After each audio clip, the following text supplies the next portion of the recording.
Stava percorrendo via Mattei in direzione Conegliano Matteo Tommasi, il 25enne che poco prima delle 12 ha impattato contro un'auto che usciva da via Meucci nell'area industriale di Vittorio Veneto.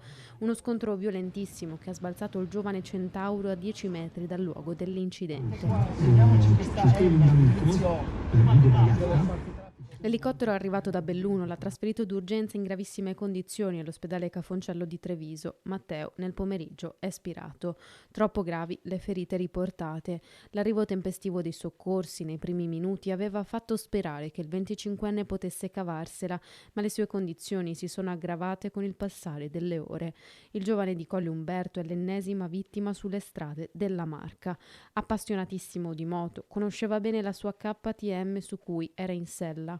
Al momento dell'impatto indossava regolarmente il casco. Un destino legato alla sua passione che non gli ha lasciato scampo. Unanime il cordoglio dell'amministrazione di Colle Umberto. Famiglia molto nota, dava una mano nell'esercizio di famiglia, siamo tutti senza parole, attoniti. In questi momenti non ho parole. Era un grande appassionato, un ragazzo pieno di vita.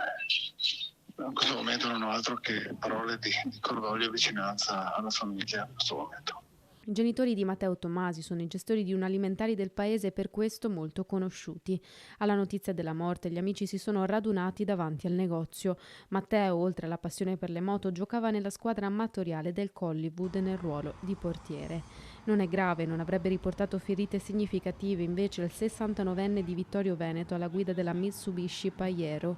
Secondo le prime ricostruzioni, il violento impatto è avvenuto quando la vettura stava uscendo da via Meucci.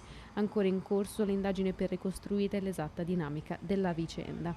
Disagi importanti sul traffico, con pesanti rallentamenti lungo tutta la direttrice che collega via Mattei alla zona industriale.